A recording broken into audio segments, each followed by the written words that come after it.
Hello Stella TV မှာတော့အရင်ဆုံး notification တော့ကအလဲပတ်သွားခဲ့ရဲ့အရန်ကိုမှလှပပြီးကိုယ့်ရဲ့အမိမြန်မာနိုင်ငံတော်မှာပြင်ပြီးသတိရသွားစီမယ်။အိုမန်နိုင်ငံလေးအကြောင်းကိုပြပြပေးသွားမှာဖြစ်ပါရဲ့။ Stella တို့ Emirates ID ရှိရဲ့သူတိုင်း AED အိုမန်ကိုသွားကျင်တယ်ဆိုလို့ရှိရင်ကိုပိုင်ကားနဲ့သွားရဲဆိုရင်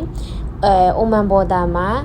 visa on arrival ဆိုတဲ့ပုံစံမျိုးလေးနဲ့ပေါ့နော် visa ကိုရှောက်လို့ရပါတယ်။ Stella တို့မနေ့ပိုင်းအစောကြီးထွက်လာတော့ Stella တို့ဒီအရင်ဆုံးဒီနစ်စွာဆိုတဲ့နေရာကိုရောက်တဲ့ချိန်ညနေပိုင်းဖြစ်တော့အဲဒီ Stella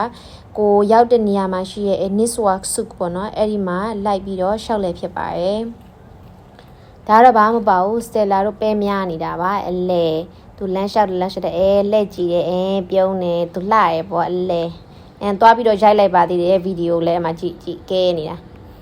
ဒါခုနကဆေလာပြောနေတဲ့နစ်စွာဆုပ်ကြီးရဲ့အပေါ်တက်သွားရဲဆိုလို့ရှိရင်သူရဲ့ရင်နှုံးကရှေးသုံးနှုံးကပစ္စည်းတွေပြီးတော့ဒီနန်းတော်တွေပြီးတော့အထဲမှာဒီရန်တွေလာလို့ရှိရင်တိုက်ခိုက်တဲ့အမြောက်ကြီးအဲ့အားတွေပေါ့နော်ဒီအပေါ်ကနေပြီးအကုန်လုံးလမ်းမြင်ရပါတယ်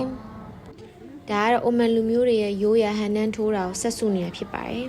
ဒါကတော့အထက်ကိုဝင်သွားပြီးအပေါ်တက်သွားရဲဆိုလို့ရှိရင်ရှေးနှုံးကမင်းသားမင်းသမီးတွေအစည်းအဝေးခန်းလုပ်တဲ့နေရာတွေပြီးတော့ချင်းတဲ့နေရာတွေသုံးဆောင်ပစ္စည်းတွေသူတို့ရဲ့ချက်ဝတ်တန်စာတွေအကုန်လုံးကိုတွေ့မြင်ရမှာပဲဖြစ်ပါတယ်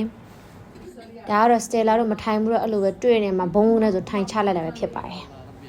သူတို့လူမျိုးတွေဘလောက်ဖော်ရလဲအိုင်နို့ကိုတွေ့လဲတွေ့ရောလေလမ်းခေါ်ပြီးလက်ဖေးတောက်ပါလားဒိတ်စားပါလားလုပ်နေတာဖြစ်ပါတယ်အဲကြောင့်ဒီ Stella မမတို့လည်းပျော်မိပြီးတော့10 out of 10 rating ပေးလိုက်ပါတယ်ဒါကတော့နစ်စွာဈေးတွေပဲဖြစ်ပါတယ်အဲ့ဒီကိုရောက်ဖြစ်တယ်ဆိုလို့ရှိရင်သူတို့ရဲ့ Hello ကို try ကြည့်ပါလို့ Stella recommend ပေးပါတယ်ဒါတော့ Stella ညာကင်းဟိုဒီရှောက်သွားရင်းနဲ့အရန်လာတဲ့ကဖေးလေးတွေပြီးတော့တပုတ်ရိုက်ကောင်းတဲ့နေရာလေးတွေကိုလည်းတွေ့မြင်ခဲ့ပါတယ်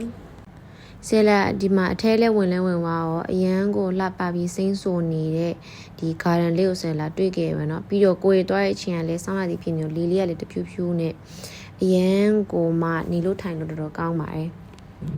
ဒါတော့ဒီနစ်စွာ Ford ရဲ့ဒီဘေးဘက်ကိုရှောက်လာရဆိုလို့ရှိရင်ကိုကတကယ်လို့တငယ်ချင်းတွေအတွက်လက်ဆောင်ပစ္စည်းဝယ်ခြင်းနဲ့ဆိုလို့ရှိရင်လေဈေးနှုန်းတက်နဲ့ဒီနေရာမှာဝယ်လို့ရတယ်ပေါ့နော်Stella လူကလည်းအရင်ပင်ပန်းနေဖြစ်တဲ့အတွက်ကြောင့်မလို့ဒီဗီဒီယိုဒီမှာပဲအဆုံးသတ်ပြီးတော့နောက်ဗီဒီယိုမှာပြန်လည်ဆုံတွေ့ကြမယ်နော် bye bye